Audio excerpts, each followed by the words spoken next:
really last session of this academic year, which is devoted to your work as leaders and managers. And we felt it you might find it helpful if we go over some of the requirements of the new EYFS and perhaps do one or two pointers for you of what may be helpful to you and why. But because we have done so much work directly and indirectly towards the EYFS through the webinars that we have delivered, I am not planning to give you instructions how to go about it. I'm planning to make one or two suggestions and then invite you all to join us by asking questions. So, to begin, or where to begin? Um, as you know, the new EYFS makes quite clear distinction between what happens with the children up to the age of 4, and there's a lot of emphasis on what happens in the reception year, which for most of you will not apply because most of your children leave the nursery at the age of 4 or soon after their fourth birthday to go into reception class. So most of the presentation will be focused on the work that you do with the children up to the age of 4. And the new document uses much more jargon in terms of education language. So the new document talks about a curriculum, when in fact in the past they talked about a framework to children's learning and development. So you already know that you have got your early Montessori early years curriculum, which supports the children's learning and development. So it's important to understand that you already actually have a curriculum. It is represented in the educational program that you are offering to the children. You tend to describe it in your prospectus or on your website. And you explain it in the context of the Montessori areas of learning. And of course, those Montessori areas of learning, this the content actually represent the content of the children's learning. And if you organize your shelves appropriately, you are demonstrating the children's progression of learning in an ideal world. The children do not have to choose the progression, but the way how you present the things, for example, in the pouring activities or in your transferring activities, you are already demonstrating that you are gradually scaffolding the children's learning. I hope this is quite clear. If some of these things that I'm saying are not clear, please put it in the chat and we will elaborate on it further. The EYFS kind of elaborates on the content of learning in the different areas by providing us with educational programs. This is a short summary, what is hoped that the child would learn in this particular area of learning. The education program description is both part of the EYFS document produced by the DFE and also part of development matters. I would strongly urge you that you look at how the educational programs are described in the Birth to 5 Matters, because Birth to 5 Matters actually uses much richer language and much more and has a much more holistic approach to how the children learn within these areas of learning. And so it gives you a really good point of context when you come to define your own areas of learning. And if I was running a nursery, this is the way where I would concentrate my energies. I would look at the areas of learning and think about, so what am I doing as a Montessori practitioner to make sure that we provide for this area of learning? Gwendolyn and I um, are working on a document which will make a comparison between development matters, educational programs, first to five matters, and then give our own spin to it, as we have shared in the draft for the personal, social, and emotional development. We hope that this will be something that will help you, but I would urge you to begin to think about this yourselves. We can't have all Montessori schools describing their educational programs in exactly the same way. So, like with all these documents, you will need to tweak it and make it your own a little bit. Um, Also, when you are coming to revise your policies, use the document shared by Melanie from Early Years Alliance, where she highlighted the little points of interest, particularly in the footnotes of the EYFS and what needs to be done. But again, I would encourage you to look at some of the definitions of things like inclusion or working with parents as they are described in the Birth to Five Matters. Once again, the language is richer, more holistic, and more in keeping to what we are used to when we are looking at high quality early years practice. It is written with real respect for the child. Um, but you also will, of course, you will do all this work because you are preparing for a potential Ofsted, which may or may not come soon after the new document comes into implementation. So I would encourage you to look at the updated guidance from Ofsted on the inspections in relation to the new EYFS. The revised document came relatively recently, and Gwendolyn is so very ably putting all these references into the chat. So cut and paste into your notes or into documents that you can use.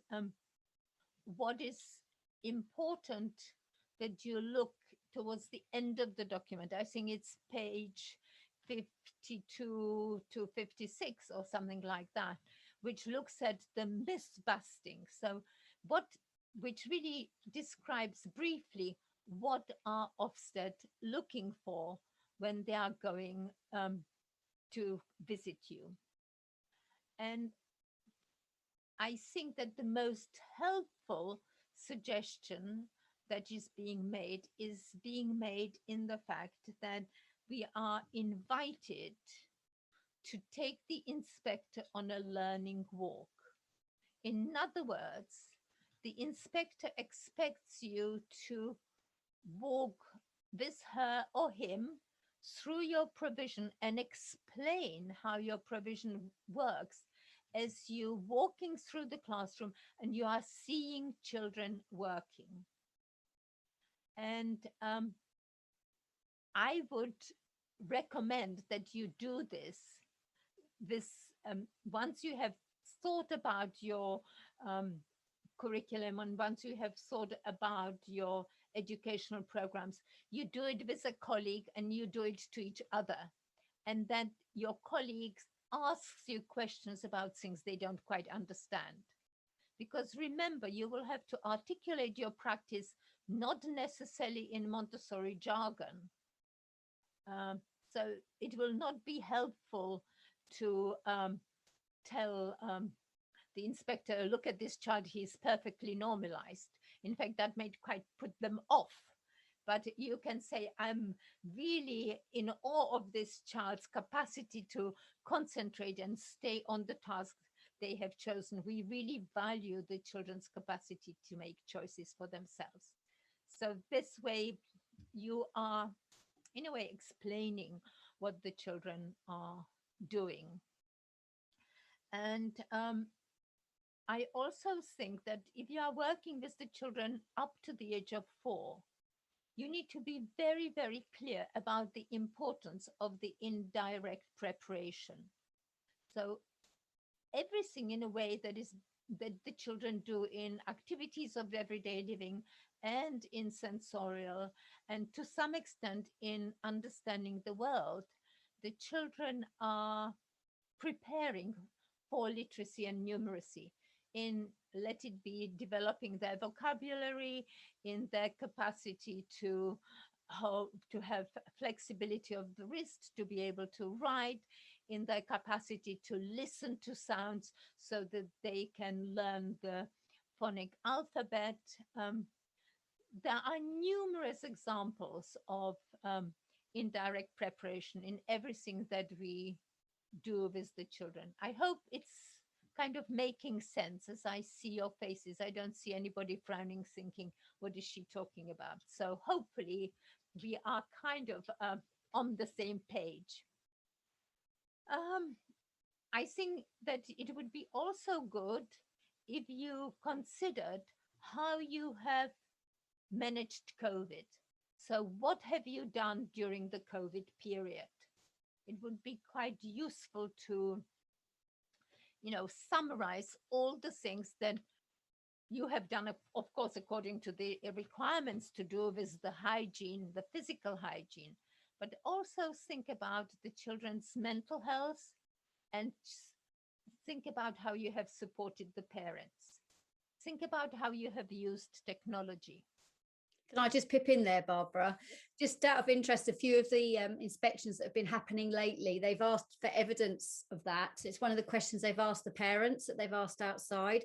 So we've actually just done a questionnaire to our parents, just asking them how they felt support happened over the COVID period. Did they interact with the Facebook page? Did they read the newsletter, blogs and things we sent out? Just so that we can share that if we do get an inspection, that we have asked the parents what they found useful, and we've asked them what they found hard and if there's anything we can help them with going forward. So such an easy thing to do on SurveyMonkey, and good. provide rich information for Ofsted. And if you have it all to hand and it's the parents' voice, it will make it so much easier to share. Yeah. You can either print it off or you can just give them the link and be done with it. But also think about, what are you going to do as you go back in September? Because some of you will be welcoming children into your setting, particularly I'm thinking about the 2-year-olds who have only experienced life through COVID. They have not experienced any other reality. And I am not for 1 minute suggesting that the children will be marked for life because they have lived through COVID. COVID has become their own reality. But it also means that settling in may be more challenging for some children than others because they have not been exposed to such a wide variety of people around them as they may have been had things been more normal. Now, for example, I'm thinking that our second granddaughter, who was born in January just before lockdown, has never experienced being on a bus with us. When in fact, our first granddaughter, we took on a bus to the local town, to a cafe, where she was seeing all sorts of different people. She was seeing the musician in the square making music. She was helping us to go to the market. All these kind of things of everyday life may have not been experienced by the children. And maybe this would be a good idea to focus on if you are planning some outings or, even simple things like taking children to the library, which for many of the older children in your setting was reality of life, has not been possible for the younger children. So that it's just a suggestion. I hope that you will do something with it according to your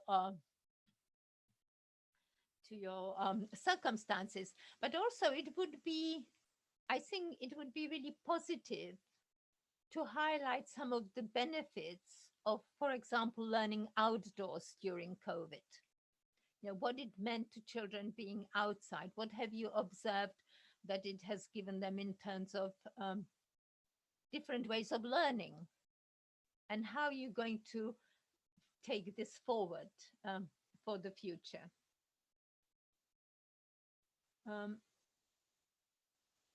I think that if you are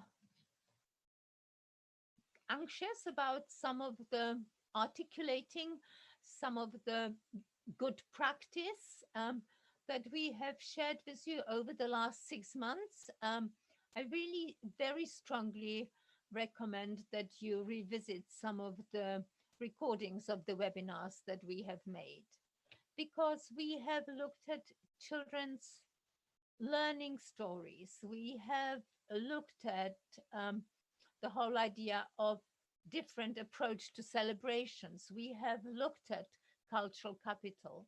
We have looked at inclusions through mirrors and windows. I mean, there has been a lot of material that is available on our website, which should help you in not only preparing for September, but perhaps sharing some of these videos with your new members of team to help them feel part of the ethos of your setting. And perhaps most importantly, remember that the EYFS only sets the minimum standards. They are looking for quality, but it is only the minimum.